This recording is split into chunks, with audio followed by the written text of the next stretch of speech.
Hello and welcome to another episode of KJ's Corner in Season 2. This is your shortcut to a smarter and more automated tech career. I'm Kyle John Fenton on LinkedIn, but I go by KJ. Today we're going to delve in the world of tech, automation, unlocking potential. But before we do that, I got to make sure we got to hit everyone at home, hit like, subscribe, comment, the whole nine. Make sure that you can support us. Your support means the world to us. Without you guys supporting us, we are not here. But enough about that. Let's get into our guest here. I got Tim Ostrander Jr. I actually did not know you were a junior until I saw that today, but you have that here. So I call him by Tim O. He is currently a customer success director at UiPath. But before we start talking about that role and what it is, how are you, man? I know we were cutting it up before this, but if you could just share with everyone how you're doing, that would be awesome. Yeah, doing great. Life's good. Thanks for having me on the podcast here. Excited to chat today. Just keeping busy this time of year. Enjoying as much. What's busy? Does it happen to have anything to do with quarter end by chance? It has to do with fiscal year end, just a little bit. Yeah? Fiscal year, yeah, exactly, yeah. Because keep me honest here, right? And we'll talk about this a little bit. So you work at UiPath. For those of you who follow me in the community, I used to work at UiPath. Hence why when I reached out to Tim, he would be more than happy to say yes to do this. But fiscal ends at the end of it's tomorrow, isn't it? End of January, tomorrow. Yes, correct. Yeah, and tomorrow, right? Which means any mad dash trying to get it over the hump. Have you dealt with any interesting predicaments that you'd be willing to share? If not, no big deal. I'm just putting you on. Nothing too crazy. Nothing that I can dive too deep into. But it's the usual stuff. It's last minute deals, jumping in to help where we can, and then all the fiscal year 25 next year planning that we have to go into, as well as all the sales kickoff stuff that we have to do. Our internal annual conference that we do with the sales. Yeah. Which I think makes sense because you are a customer success director. So I can cover what UiPath is. I work there. I should probably know what they do. They're a robotic process automation software company, happen to be number one in terms of market share. Love the product. If you aren't using it, you should. But in all seriousness, customer success. Could you give us a little bit of what in that is and then what being a customer success director means in a high level term? We're obviously going to go back in your career, but I'd love to hear from you what that role means to you and how you operate as a director. Yeah. So largely, I mean, a lot of the roles in the name itself, success of the customer post-sale. So we come in after deals are made. There's some ad hoc work that we do in the pre-sale cycle as well to help customers understand the value of what they're purchasing, what they can get from it. And then really after they've acquired the software, help them develop automation strategies for, talking to their internal customers, selling it internally, highlighting the capabilities, making sure they've got a sound strategy to roll a true automation program out. Also understanding that UiPath's not at the center of the universe. We're just one component in the grand scheme of automation, if you will. Sure. And yeah, just helping block and tackle, help create strategies for them. Value realization is a big part of it as well. Making sure they understand what value they're actually getting from the software. And if they don't get it, if they don't know how to quantify it, to talk about it, all that, we help spell it out for them. And so, yeah, we're their post-sales strategy success managers that engage to help them, in really any facet that we can. We're bringing people do the thing, right? Just do the thing and say that. Yeah. Yep. Just helping you through it. You're good. Yeah. So for those who are listening to this, customer success, it's usually a post-sales function. You'll see it take a lot of different forms. UiPath has a pretty good program over there. Tim's obviously part of it, and I wouldn't pull someone who sucked right on the pod. So naturally he's there. But it really comes down to anything from implementation strategy all the way to making sure you're, just like you said, adhering to business value, which I think is key, especially for y'all if you're trying to break into tech, whether you are in the sales capacity or post-sale. I actually would argue post-sales is just as important, if not more, than actually making the sale, because retention is a big part of your role, is it not? Oh, completely. Yeah. Yeah. Customer retention, customer health, making sure they're growing in the right direction, all that. And there's actually, you'll find some articles even on LinkedIn about is customer success dead? Is it a function? I've heard that before. Yeah. Yeah. There's an article about it. Nick Mehta from Gainside, they focus on customer success. Okay. Actually has a really good post about it. That's awesome. Check out. I'll shoot it over to you. Cool. That'd be great. Yeah. I'll even include it in the. Yeah, I'll include it. Yeah, it's very much not. It's still very much a need within the B2B software world. I agree. Just so you're aware. I agree. I appreciate that. And we're growing this year. Actually, I have 4 additional headcount that I'm going to be onboarding. Awesome. Good for you. In my region. So wow, that's awesome. Well, that's only a good sign. So anyway, enough about what you do now. This is not the podcast to say what you're doing now so people can emulate it, so it's going to work. We actually want to go back through your career because breaking into tech really comes down to it's a mindset shift, to be honest with you. I think you would agree. And I think getting into the head of what you did, so to speak, or at least seeing what you did is key. So why don't we go back to, if you would, maybe I'm dating you here, maybe not that much. We're gonna go back to maybe, but we're gonna go back to September of 2008, where it looks like your first job in terms of what you've documented, so to speak, was at DST Systems as a client relations specialist. So I'd love to hear, how did you get the role? How did you hear about it? What happened? If it was a college thing, then that's fine too. But I'd love to hear about what you did in that role, because you spent about 2 years until you bumped up to senior, to where eventually it looked like you started to get into that project management world. So I'd love to hear what's DST Systems, because I think they were acquired by SS&C, and then more specifically that client relations role and what led to you becoming that IT project manager. And I'll let you go from there, man. World's yours. Yeah, let's roll. So there's actually one role prior to that that's not listed on my LinkedIn. This is exactly why I freaking bring it up, because people always bring up the role that's not documented. I love it. Go ahead. So where I actually started was at a company called Boston Financial Data Services, or BFDS, who was a subsidiary of DST at that time, a joint venture between State Street and DST. Sure. And I started in the call center. Wow. Okay. Got it. I did not think I was gonna end up at that point in my life, but I did it as more of an end to DST, so I could, work my way up and whatnot. And how I actually got there, it was recommendation through a friend. Like they went that path, they progressed well, all that. But at the time, I was actually bartending. I was bartending and still going to school, and I wanted to get on a path where I could start a career while finishing my schoolwork at the time. I mean, naturally, right? I don't know. Bartending can pay the bills, but I don't know, man. I'm sure you're probably not trying to go to school and then slog some nights. I mean, so how? I know this is a side tangent, but like, were you like, was it like Tuesday, Thursday, Saturday? Like, what was were you grinding at it, or was it just more of like a hobby of yours? I mean, I was grinding at it. It was at kind of like an upscale family restaurant in Kansas City. Back when I was living there, and so like it was fairly steady. Nights weren't too bad and all that.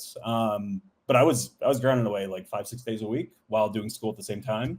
And then, going on to BFDS in the call center, that was, normal 9 to 5 gig while doing school. And my path with schooling was a little bit different. I didn't do the traditional college route. I went to Johnson County Community College for like 4 years, and I changed my degree like 4 times. Community college for 4 years, nice, super senior status, baby. I mean, we went business admin path, and then we switched to culinary school at one point. Then I figured out I didn't want to be a chef, and hate my nights and weekends and all that. There you go. And so I went back to the like business, marketing, management, admin side, and then I got the job at BFDS and just started getting promoted and working my way up eventually at the company. Was it just kind of more a traditional path there? Like, I mean, I'm looking at like the timeline. You started as client relations specialist, which I could say call center agent to that. And then you did senior for about 2 years, and then coordinator. That sounds like a director type position. And then it seemed like from that point you went, was it more just traditional in that just did, hit your MBOs, so on and so forth? Or was there more to it? Kind of more or less, but in that, like that client relations specialist coordinator space there, I found something I was like really good at on project execution. So at the time, I was dedicated to one of our largest mutual fund customers at the time. And so I eventually took over it was about a 2-year project for implementation of some product that we were selling within the company. And it was I won't say disaster, but it was a ton of work, and I more or less knocked it out of the park. It's kind of nice. Like, a lot of travel, a lot of sacrificing in my personal life a little bit, just a lot of nights, weekends. I mean, yeah. The gig kind of thing. I do. Yeah, I did consult. I was a management consultant at EY for 2 years, and then did RPA implementations for a year. And not for nothing, sometimes when you deal with some bad projects, it actually teaches you how to do it right the next time. Right. Yeah. It also teaches you things that you enjoy, that you don't enjoy as well. I learned a lot about that. And then from there, I was dubbed our customer web advocate. It's like somewhere, I think I posted it in the LinkedIn description. But basically like the primary relationship point of contact for that customer. From our web products perspective. And this is like $100 million customer a year. Like it wasn't. Yeah, I mean that's not small.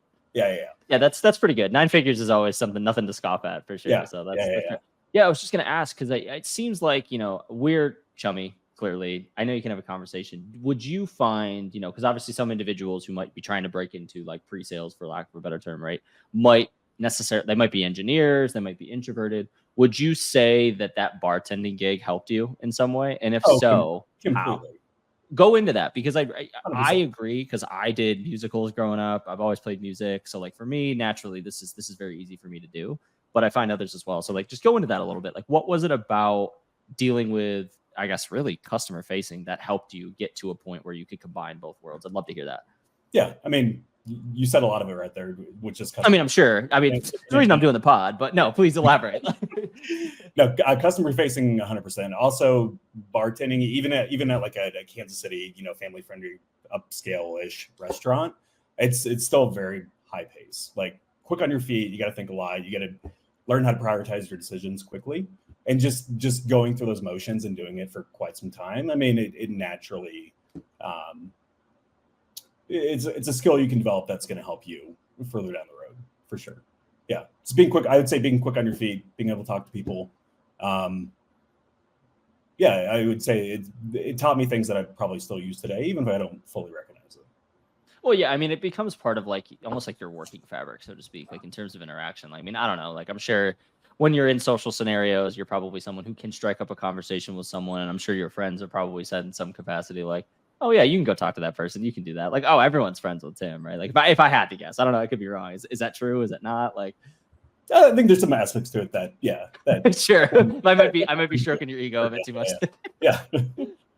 That's funny. That's awesome. Yeah. So okay, so it looks like that you worked, kind of traditionally, so to speak. Obviously, you're working on a 9-figure deal, which is awesome. Become the project manager, and then that leads you to joining VML, where it looks like you pretty much did almost a lateral move, so to speak, to becoming a consulting analyst. Maybe you were managing projects over there, but then eventually became a senior manager of solutions delivery that I think led you to the point where you started to get into customer success. So I'd love to hear a little bit more about VML and your story there. If you actually, I do want to back up a little bit to my DST experience, because there was there was an inflection point in my career with that, between that like coordinator and analyst role that led me to where I'm at today. Perfect. Go ahead. And that was, so I landed this like coordinator web advocate position, and I was having a conversation with one of our VPs at the time, and we're talking about like strengths and how things are going and career progression and stuff like that. And I had kind of an uncomfortable conversation about how I was not happy in that role at that time with her. And this is my boss. This is my boss's boss. And so you're having a skip. Wait, hold on. Let's back up a little bit. You had a skip level admitting you were unhappy. Wow. Can you go into like how you mentally prepared for that? Because I know this is a complete side tangent, but like I think that's really crucial in terms of like upskilling yourself and or like progressing in a career. I'd love to hear what prompted you to feel so confident that you could have that skip level, because I feel like sometimes bureaucracy gets in the way. I'd love to hear that, and then tie it back into your inflection point. But I think that's key to bring into. Honestly, I think it was probably the weight of like the burden that I felt at that time, just being unhappy in this position, like being younger and trying to navigate a space that I was kind of uncomfortable with. And then just I'd say like the natural flow of the conversation and that coming out. Oh, wow. Okay. Well, that's good to hear that you had a skip level who was willing to facilitate that. That's nice. Yeah. And it was more of the like navigating the uncertainty, I'd say a little bit, and like questioning her at that time about like, getting her advice on what she would do and whatnot. And feedback was good. And also I will say this individual was kind of like a little colder, more stone-faced person. Okay. So I'm a little surprised that I did have that conversation with her. But what resulted in that was immediately after a text message from my boss saying, "What the hell did you say to Cindy?" at that time. Sure. Yeah. And then having a career change conversation with him, one of his peers, to go on the more project-based work and analyst side of things. So that was the catalyst for the change at that time. And from there on out, I went to the BA role, went to the IT project management role. And then, like I was working through those and just recognized, my past love for tech and the growing love for it as well. And so actually during that period, I went back to school. I finished my degree. I got a computer information systems degree. First one in my family. There it is. There you go. So yeah. Oh, good for you, man. That's awesome. Yeah, appreciate it. And then as soon as that completed all that, kind of spread my wings a little bit, left the company I'd been at for 6 years, my first professional experience. Mm-hmm. And then just found new opportunities from there.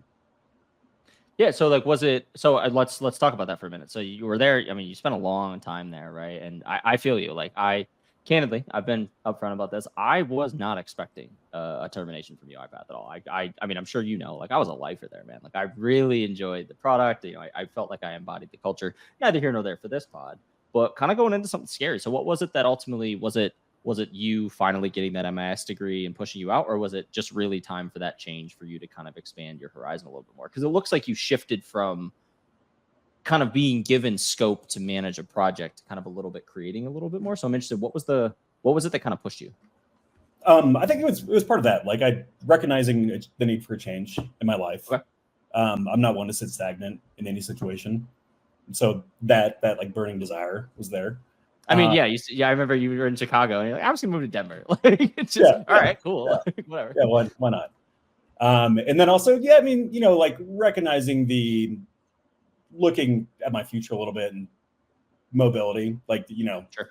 like being able to move to a different industry, to different companies. I felt that I could do that in tech, like being focused on tech more, which has 100% worked out for me. And then just the desire to grow as well. Yeah, sure. The tech. Yeah, I'll clap to that. Yeah. So because I followed a very similar path, and I can, I try to find people that I can relate to a little bit naturally, right? I'm not trying to, talk to people that I wouldn't relate to. But I definitely understand kind of where you're coming from this kind of generalist from an IT perspective, because an MIS degree, it does have a little bit more of a business context to it naturally. It was actually, I went full tech. I went computer information systems. Oh, you did actual comp sci. Okay, well then maybe you're smarter than I am, because I did the IT management degree, which was essentially like business. Okay, so even better, right? So but it's still, I think with comp sci, right, you do learn a lot of like the concepts around, like development best practices, the SDLC, right, so on and so forth. So I'm just to confirm kind of what you're saying. You would say that kind of helped you be successful generally in tech, and you could go to different industries and different things and you'd be able to figure it out. Would you agree, disagree? 100%. It helped me balance that sweet spot of the tech and business side, I would say. Sure. So you're able to talk to both sides of the world. Sure.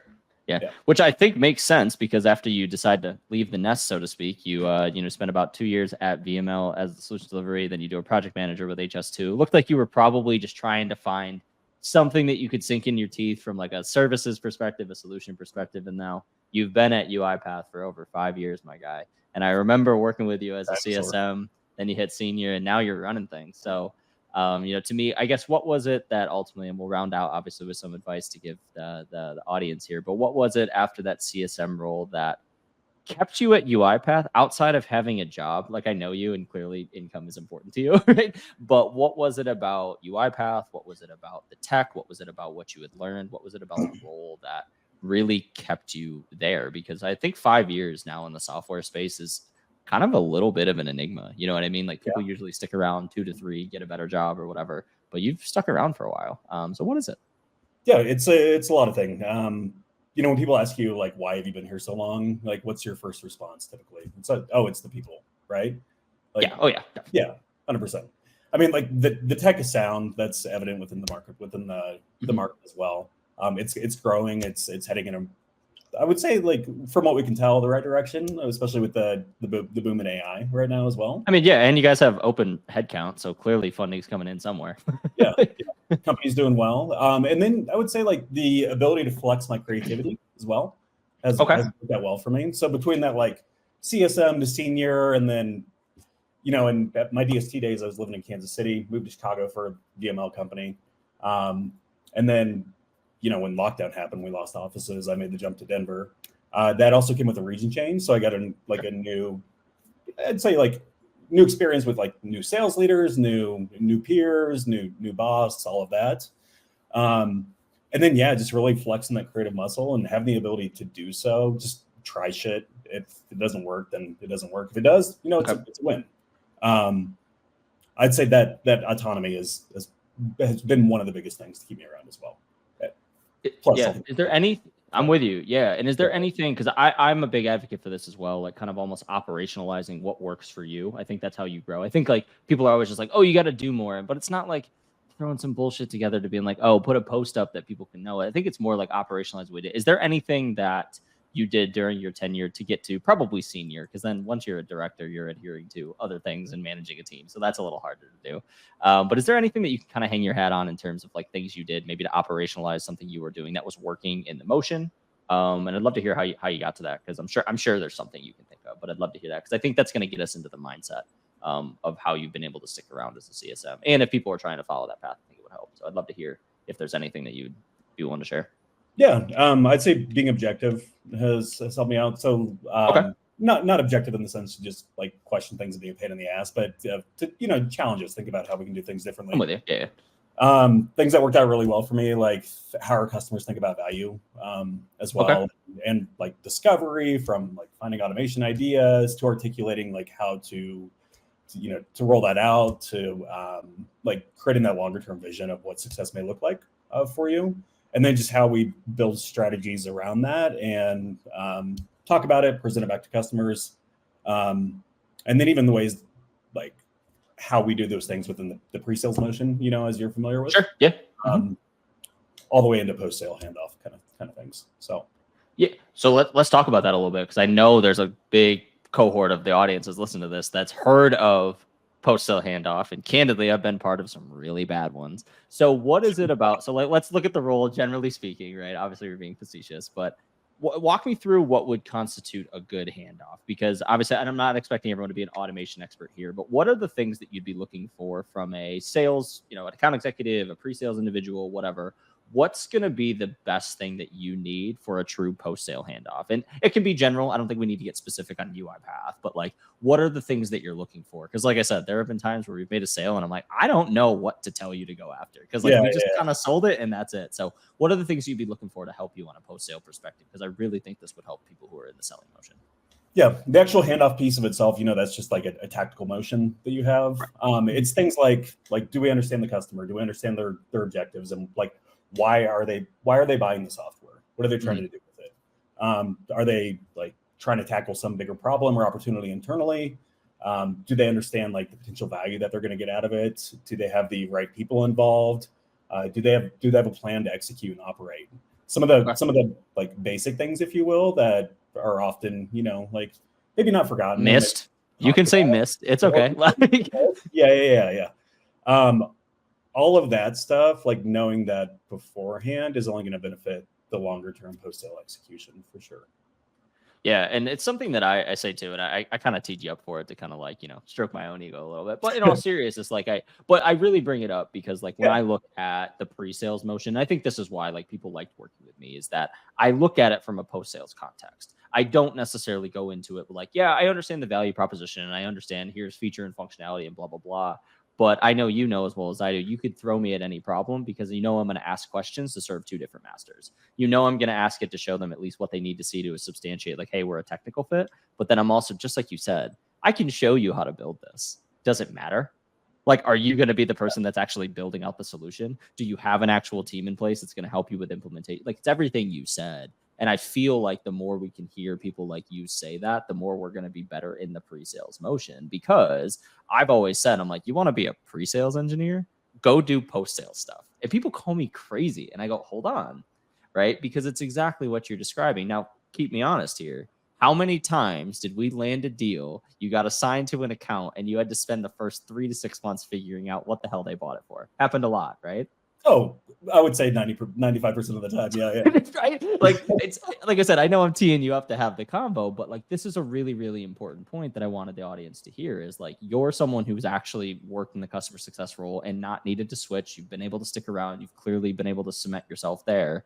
But like, we need to be on the sales side, making it easier for people post-sale. Like, even if it's nothing more than, hey, they want to implement the solution. The team we sold to isn't going to be involved, but here's the bigger vision. That's really easy for you to go back and deal with the stakeholders and then what? Have a convo with the proper person and be like, what are you thinking about this? Right?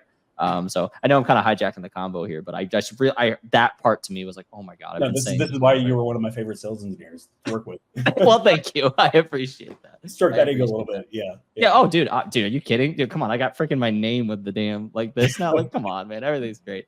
But as we round out, I know we got some time. I know you wanted to obviously enjoy the Denver weather because it's been getting warm here. Appreciated the combo for sure. And if there's anything more you want to add, by all means, feel free to do so later on. But I do want to ask you one piece of parting words for the greater community. If people wanted to follow the Tim Ostrander path, meaning, right, is it, getting the degree, what is the one piece of advice that you would give people to kind of maybe even become a customer success director? Like or not a director, but be involved in customer success. What do you think would be the best piece of advice to get that journey started? Well, I think first off, you got to start by stretching your college career out to 10 years. And then, and then taking on way too many student loans during the process as well, while you figure your life out. That's awesome. I love that. In all seriousness, I mean, actually, that period of my life did allow me to figure out, kind of my sweet spot. But I would think the sweet spot is probably the advice that I would drop in, and that's like find what you're good at, find what you enjoy, and like for some people that's like, I don't know, maybe you're never gonna find it, or like getting there maybe a challenge, but it's worth it 100%. Yeah, I'd say just hone in on that. Flex the creative muscle, find a space that you love, and then roll.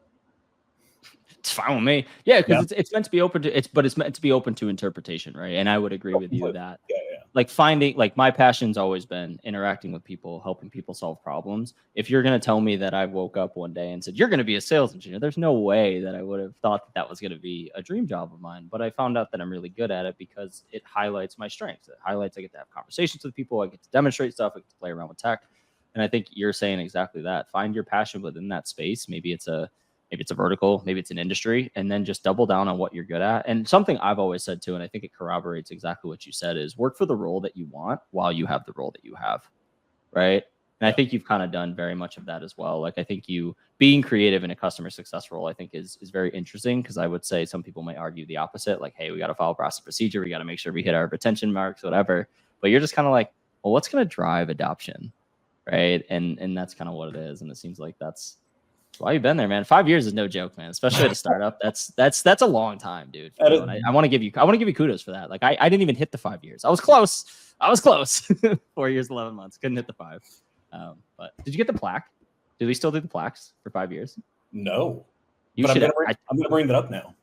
You should. You definitely should. Yeah, because I thought I remember people getting now maybe it was when, like, I don't know, people had been around from like 2016 when we first got started, but I feel like 5 years at UiPath is I hope it's like dinosaur or fossil shaped in some point. That'd be sick. That'd be awesome. That'd be pretty sick. Yeah.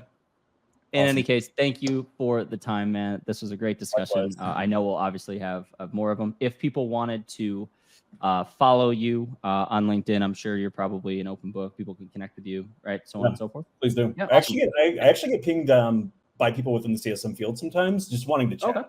Like either like bend my ear on the company or just like talk about the space as well. So feel free to reach out, shoot me a DM. I'll more than likely respond. Awesome. But yeah, no, appreciate the conversation and the time for sure. Yeah, dude, likewise, man. That's really it for us on this chat. This has been KJ's Corner. Please remember, like, subscribe, comment, so on and so forth. Tim, you got to do that too. In any case, this has been KJ's Corner, and we'll see you next time. Cheers, guys.